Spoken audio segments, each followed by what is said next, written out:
आज के इस वीडियो में हम पढ़ने वाले हैं operating financial and combined leverage. क्या है लिवरेज, इसके बारे में जानेंगे और इसे कैसे कैलकुलेट करना है, कैसे सॉल्व करना है क्वेश्चन को, ये सीखेंगे। तो सबसे पहले हम जान लेते हैं लिवरेज का अर्थ। लिवरेज का अर्थ है किसी फर्म द्वारा व्यवसाय में ऐसे संपत्ति अथवा फंड्स का प्रयोग करना जिन पर फर्म द्वारा या कंपनी द्वारा फिक्स जो है एक्सपेंस या कॉस्ट चुकानी पड़ती है। फिक्स जो एक्सपेंस है, जैसे मान लीजिए डेप्रिसिएशन हो गया, रेंट हो गया या इंटरेस्ट हो गया, तो ये सब जो है ये फिक्स एक्सपेंस है जिन्हें फर्म्स को या कंपनी को चुकानी पड़ती है। इस फिक्स जो एक्सपेंस है, इसी के वजह से जो है लिवरेज उत्पन्न होती है या लिवरेज जो है हम कैलकुलेट करते हैं। ऑपरेटिंग लिवरेज है कि फर्म्स को ऑपरेट करने में जो ऑपरेटिंग एक्सपेंस आती है उसे हम ऑपरेटिंग लिवरेज बोलेंगे। और फाइनेंशियल लिवरेज जिस पे मतलब जो है फर्म को मतलब फिक्स फाइनेंशियल एक्सपेंस चुकानी पड़े। और कंबाइंड लिवरेज क्या है, अगर इन दोनों को हम मल्टीप्लाई कर दें यानी कि टोटल जो लिवरेज क्या है वो कंबाइंड लिवरेज है। इसको समझते हैं नेक्स्ट पेज पे। देखिए जो है टोटल फिक्स कॉस्ट है। टोटल फिक्स कॉस्ट दो तरह के हो गए, एक तो हो गया फिक्स ऑपरेटिंग कॉस्ट और दूसरा हो गया fix financial cost. Operating cost जो होगा वो ऑपरेटिंग लिवरेज बताएगा और जो फाइनेंशियल कॉस्ट होगा, फिक्स फाइनेंशियल कॉस्ट, वो बताएगा हमें जो है फाइनेंशियल लिवरेज। तो एग्जांपल देखें तो फिक्स ऑपरेटिंग कॉस्ट जो है rent, depreciation, staff salary etc। अब इसमें है फाइनेंशियल कॉस्ट में, तो इसमें देखें फिक्स फाइनेंशियल कॉस्ट जैसे इंटरेस्ट ऑन डेब्ट हो गया डिवेंचर पे या प्रेफरेंस डिविडेंड हो गया, तो ये जो है फिक्स होते हैं, इन्हें फर्म को चुकानी पड़ती है। देखिए जो है ये जो है ऑपरेटिंग रिस्क है और ये जो है फाइनेंशियल रिस्क है, और दोनों को मिलाए तो कंबाइंड रिस्क बन जाता है। तो इससे जो है हम ऑपरेटिंग लिवरेज निकालते हैं और इससे जो है फाइनेंशियल लिवरेज निकालते हैं। दोनों को मल्टीप्लाई करें तो यानी टोटल जो है वो कंबाइंड लिवरेज आता है। चलिए देखिए इसको कैसे करेंगे ये देखते हैं। ऑपरेटिंग लिवरेज, अगर हम ऑपरेटिंग लिवरेज की बात करें तो इसको सबसे पहले जैसे क्या होगा, सेल्स गिवन होगा, सेल्स में से हम माइनस करेंगे वेरिएबल कॉस्ट। 30% का ये मतलब नहीं है, ये अलग से वैसे मतलब समझाने के तौर पर मैंने निकाला है, ये पीपीटी का अलग है। जैसे कि सेल्स दिया होगा, सेल्स में से आपको वेरिएबल कॉस्ट माइनस करना है, वो आ जाएगा आपको कंट्रीब्यूशन। तो कंट्रीब्यूशन की नीड होगी हमें, और कंट्रीब्यूशन में से माइनस करेंगे फिक्स कॉस्ट को, तो वो आ जाएगा हमारा ऑपरेटिंग प्रॉफिट यानी कि earning before interest and tax. तो अब ये जो होगा, और इसके बाद से अगर परसेंटेज आपको दिया हुआ दो जैसे कमी बेसी करके उसमें चेंज वगैरह बताने के लिए, तो वो निकालेंगे। अब ईबीआईटी आ गया हमारे पास, ऑपरेटिंग प्रॉफिट आ गया। ऑपरेटिंग प्रॉफिट आने के बाद हम क्या करते हैं, इंटरेस्ट माइनस करते हैं। इंटरेस्ट ऑन डिवेंचर हो गया या लोन है तो इंटरेस्ट को माइनस करेंगे। फिर उसके बाद से हमारा आ जाएगा अर्निंग बिफोर टैक्स। टैक्स अब उसके बाद से हम जो है माइनस करेंगे टैक्स, टैक्स माइनस करेंगे तो फिर हमारा आ जाएगा अर्निंग आफ्टर टैक्स। फिर लेस करेंगे, अगर मान लीजिए प्रेफरेंस डिविडेंड होगा तो प्रेफरेंस डिविडेंड माइनस करेंगे। फिर हमारा आ जाएगा net income available for equity. Equity share holders के लिए आ जाएगा नेट इनकम, और उसके बाद से अगर नेट इनकम में डिवाइड करेंगे नंबर ऑफ इक्विटी शेयर से, तो ये हमारा आ जाएगा अर्निंग पर शेयर। तो देखिए हमारा जो है ऑपरेटिंग लिवरेज के लिए ये फॉर्मेट यूज करना है, और फाइनेंशियल लिवरेज निकालने के लिए इस फॉर्मेट का यूज करना है। तो कैसे करेंगे ऑपरेटिंग लिवरेज में, देखिए ऑपरेटिंग लिवरेज निकालने के लिए कंट्रीब्यूशन और डिवाइड बाई करेंगे ईबीआईटी, जो ये हमारा आएगा। तो फार्मूला क्या है आगे देखिए, इसको दिखाता हूँ मैं। यहाँ पर फार्मूला है जैसे degree of operating leverage, change in EBIT divide by change in sale. दूसरा हमारा क्या है, कंट्रीब्यूशन डिवाइड बाई ईबीआईटी। जैसे कि यहाँ पर है जो कंट्रीब्यूशन आएगा, जैसे सेल्स गिवन होगा उसमें से वेरिएबल कॉस्ट माइनस करेंगे तो हमारा कंट्रीब्यूशन आ जाएगा।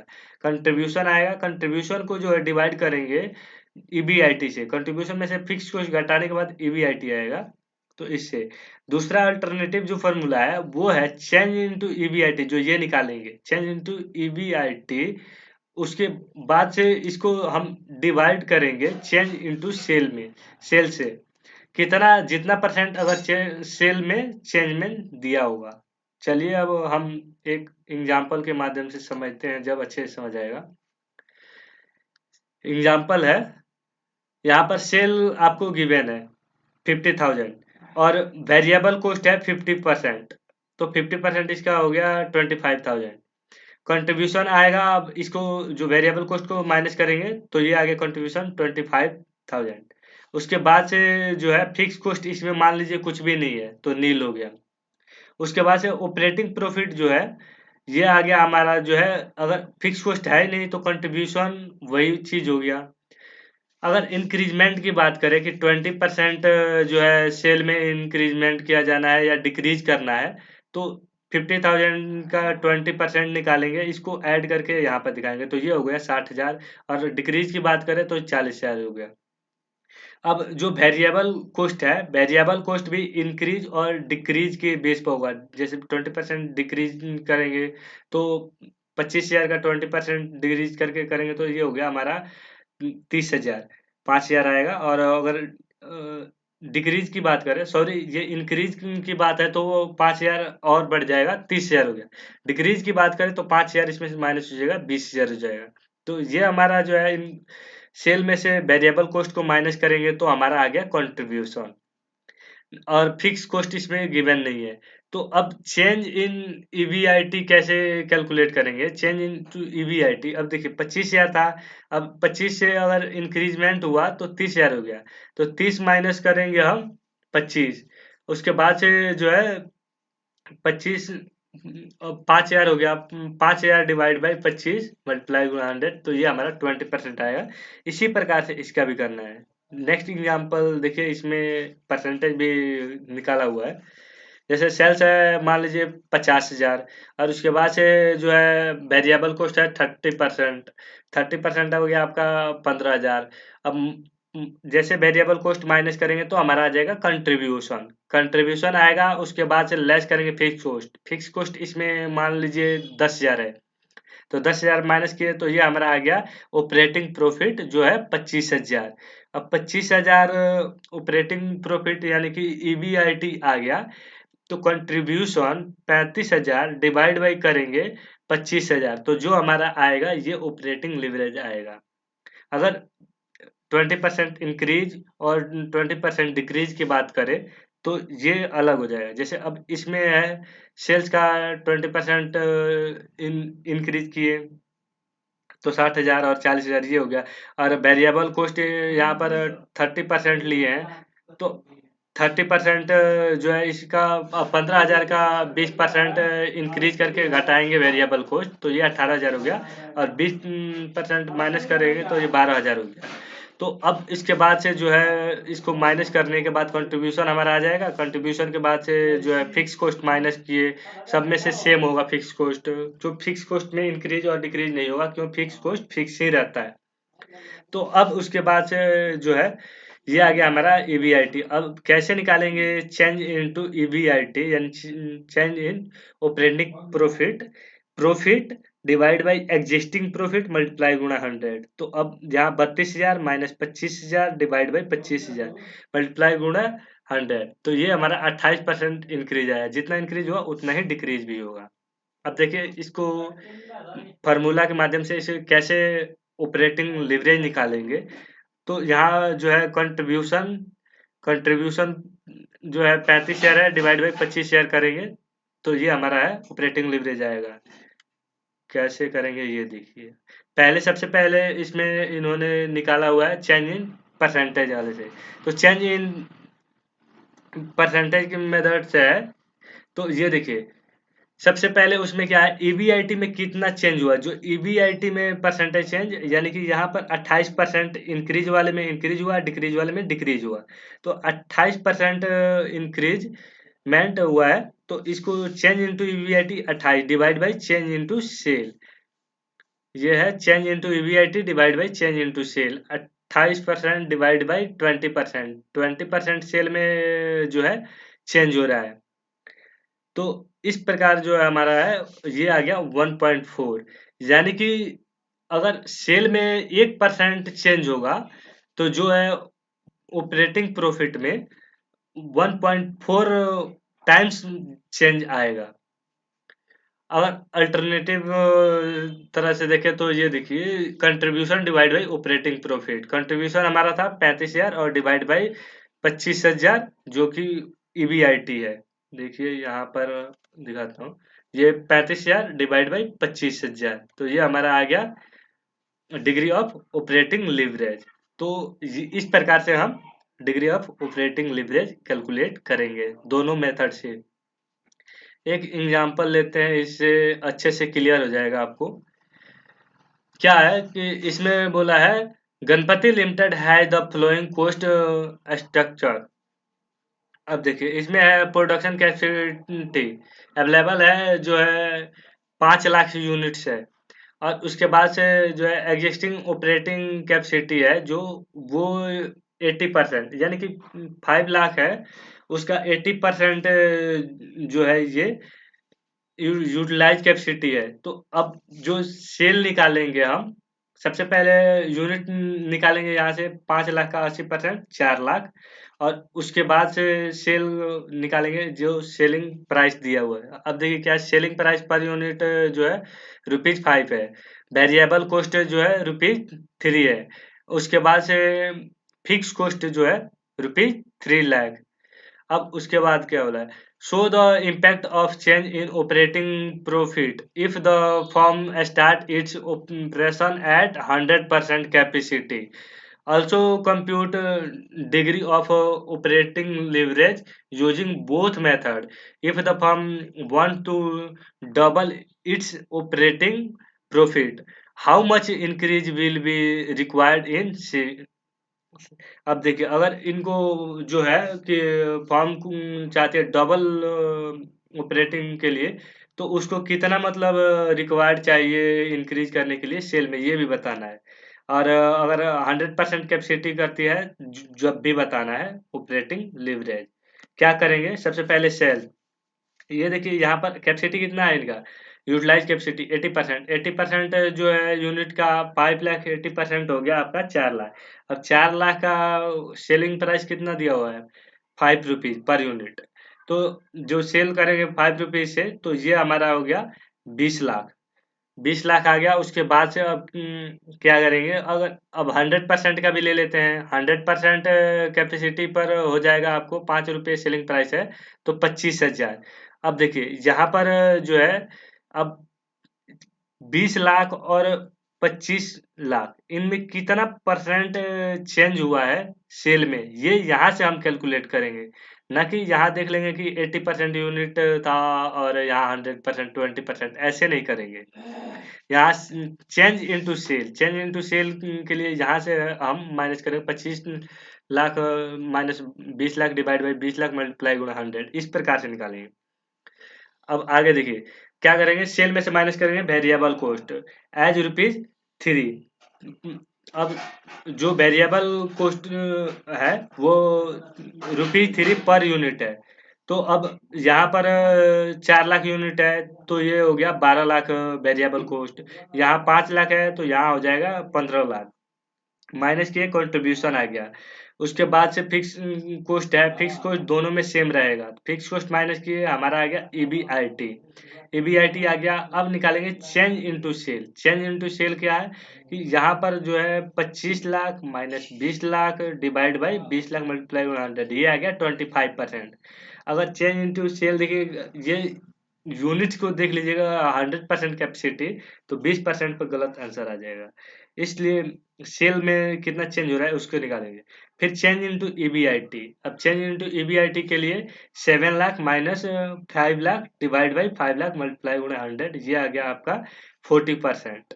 तो अब क्या करेंगे, ऑपरेटिंग लिवरेज निकालने के लिए एक तो यहाँ से निकाल सकते हैं आप कि contribution divide by EBIT. Second method से निकाल सकते हैं change into EBIT 40% divide by change into sale 25%। आगे देखिए, change into EBIT divide by change into sale 40% और डिवाइड बाई 25%, यानी कि 1.6 टाइम। यानी कि सेल में 1% चेंज होगा तो जो है उसकी ईबीआईटी में 1.6 टाइम चेंज आएगा। जो ऑपरेटिंग प्रॉफिट होगा वो इतना चेंज होगा। तो ये जितना ज्यादा अधिक होगा उतना ही ज्यादा रिस्क भी अधिक होगा। अल्टरनेटिव मेथड वही हो गया कंट्रीब्यूशन डिवाइड बाई ईबीआईटी। यहाँ पर था 8 लाख का कंट्रीब्यूशन और डिवाइड बाई ईबीआईटी 5 लाख, तो ये आ गया 1.6। दोनों से सेम आंसर आएगा। अब बोल रहे हैं कि अगर उनको डबल करना है, जैसे कि जो मान लीजिए सेल है, सेल नहीं इसमें ये इनको जो है डबल ऑपरेटिंग प्रॉफिट करना है, तो उसके लिए मतलब कितना रिक्वायरमेंट सेल चाहिए। अब क्या करेंगे इसके लिए, change into EBIT divide by change into sale. Sale में चेंज बताना है उनको कितना होगा। तो अब जो है यहाँ पर हमारा लिवरेज आया हुआ है ऑपरेटिंग लिवरेज 1.6।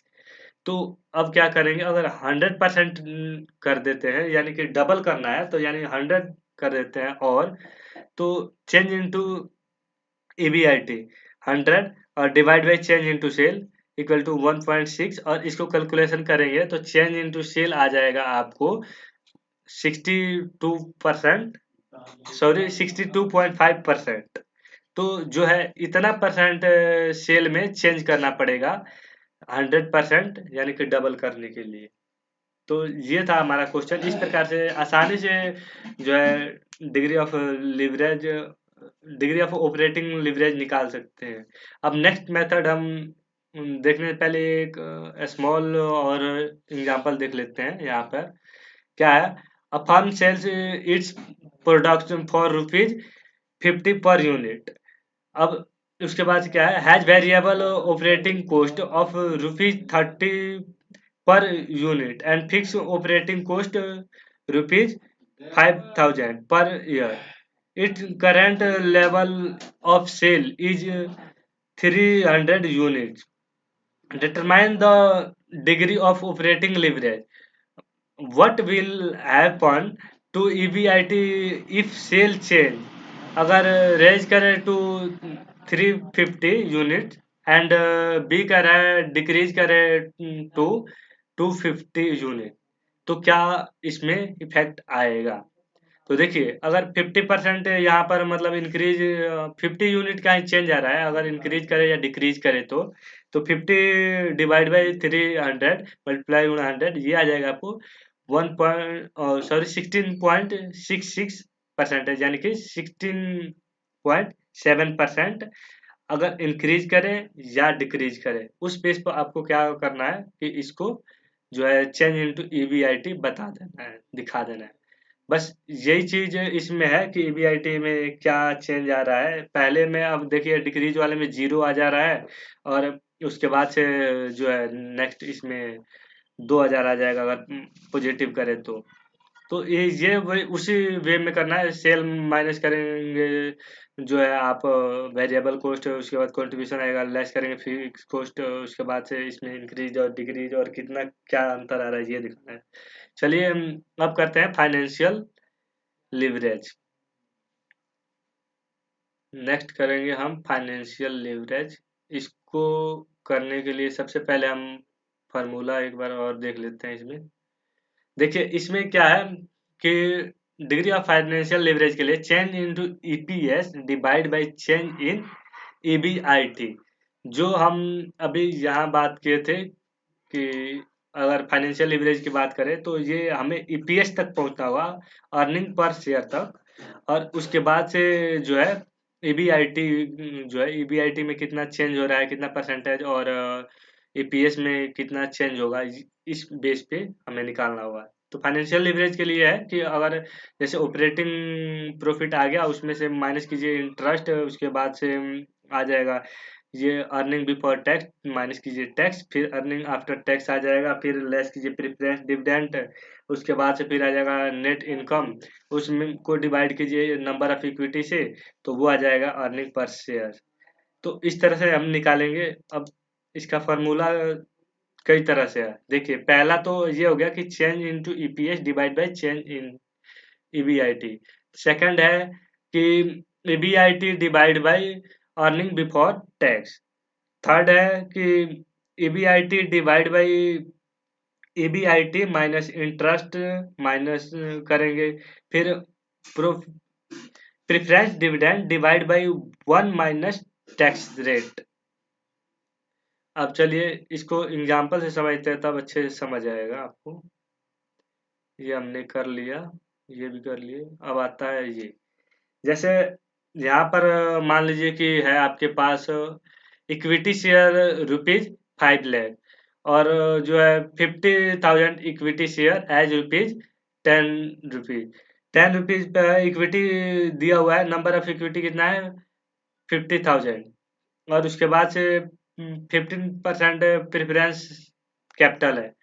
अब उसके बाद से है 10% डिवेंचर। ये टोटल हमारे पास है 10 लाख। क्या कहते हैं कि अगर जो है टैक्स रेट है 50%, अगर मान लेते हैं, और उसके बाद क्या कहते हैं कि अब ऑपरेटिंग लाभ यानी कि ईबीआईटी जो है वो 4 लाख है, ₹4 लाख।